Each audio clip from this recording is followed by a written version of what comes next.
guys, I'm B and welcome to another episode of Urbanistic.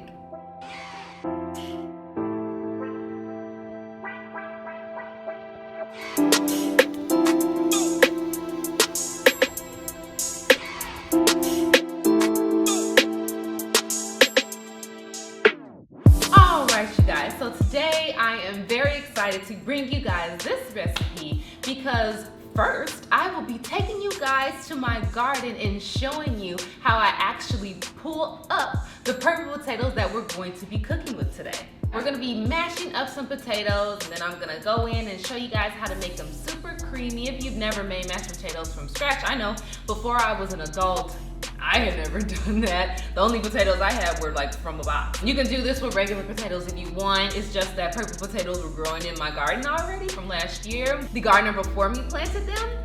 So they just sprang up this year. There's just a bunch of them. So I'm going to be utilizing those purple potatoes. But if you don't know how to make mashed potatoes, regular white potatoes or yellow potatoes or red potatoes work just fine. So with all that being said, let's go ahead and get into the video.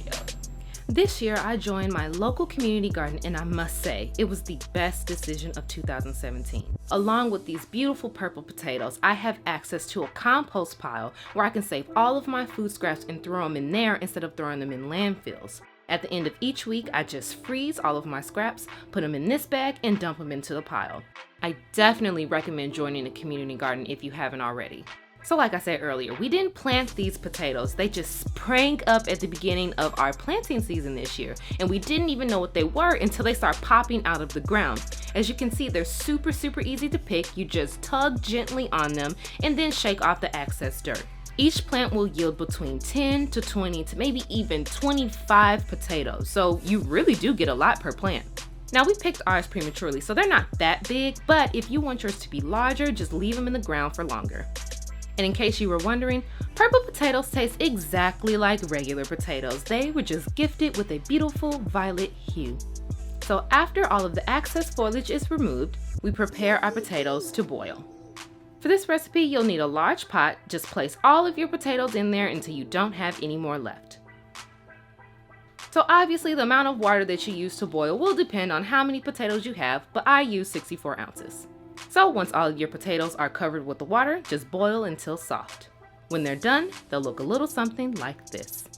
Now you can keep your potatoes in your pot for this step, but for the video's sake, I decided to lay some on my cutting board. And if you were wondering, no, you don't necessarily need a masher, but I've done this with the masher and without, and I definitely recommend using one if you have access to one. So it takes a few minutes to get to the desired consistency, but just be patient and keep working at it. Once it starts to look like this, you can go ahead and add your cream.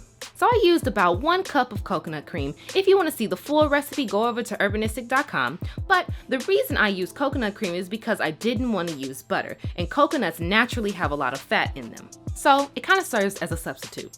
Just keep mashing it up until everything is evenly mixed.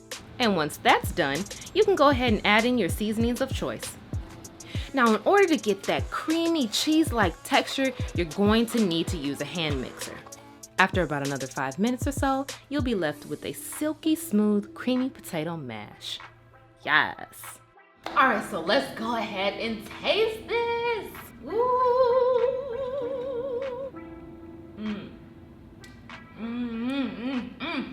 Ooh. If you had somebody taste this, they would not know that regular butter wasn't in this or regular milk or any of that. It's so incredibly creamy. Like I'm telling you, it low-key kind of has like a cheesy type taste to it. Thank you so much for tuning in to another episode of Urbanistic. Make sure that you check out urbanistic.com. Subscribe, follow me across the interwebs, do all of that to keep in touch with me because I love conversing with you guys. Alrighty guys, I'll see you in the next video.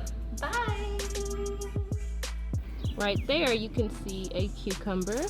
We also have another one hiding under there. And one that is long and curved under there. So we'll be picking those.